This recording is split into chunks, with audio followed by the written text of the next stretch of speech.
Bitcoin is a digital currency, an electronic peer-to-peer cash created by Satoshi Nakamoto in 2008 and launched on the 3rd of January 2009.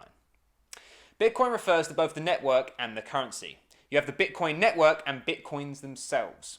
And a simple way to explain this is as follows. So imagine there's a table with 6 people sat around it, you and I included. And on this table there are 21 bottle caps.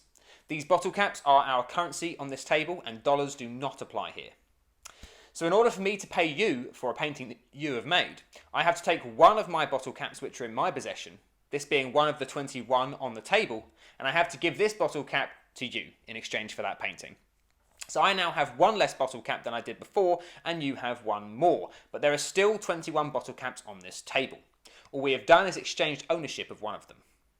So when we made this transaction, each of the 6 people on the table, all of us, made a note that I gave you one bottle cap, and we all saw this happen, and we all noted it on our own pieces of paper, which we each use to keep a log of all the transactions which occur on our table.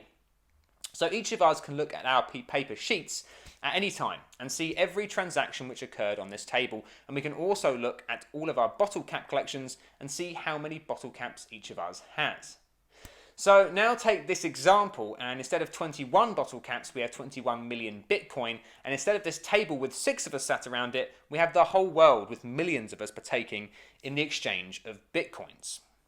So now instead of pieces of paper, in order to validate each transaction and to keep a record of it, we have the blockchain, which was implemented by Satoshi Nakamoto.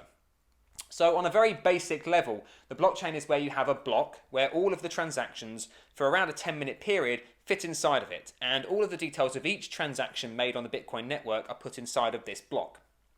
Now Bitcoin miners then volunteer to validate each block by running the Bitcoin software.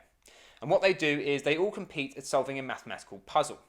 The first miner to solve that puzzle, which was allocated to that block, wins the right to validate all of the transactions that sit within it. So whoever solves it first declares that they have to the other miners and validates that every transaction that went into the block was legitimate. This block is then confirmed and stamped into the history books of the Bitcoin network, and all of the miners now move on to working on solving the puzzle for the next block, whilst new transactions all queue up to be put inside of that next block.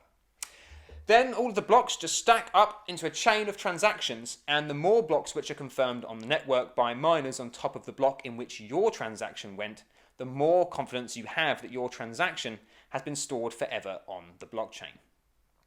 Now, the idea of this system is that if it removes the need for trust for two people online or in person to trust each other, or to use a third-party company like Visa, MasterCard, a bank or PayPal that takes their own cut of your funds in order to send value to each other. With the Bitcoin network and its blockchain, anyone can check the details of any transaction which has occurred and can see that it has been legitimate and confirmed by the network. No third-party company is needed in order to send value from one place to another, even if you are on other sides of the world. And that is Bitcoin explained.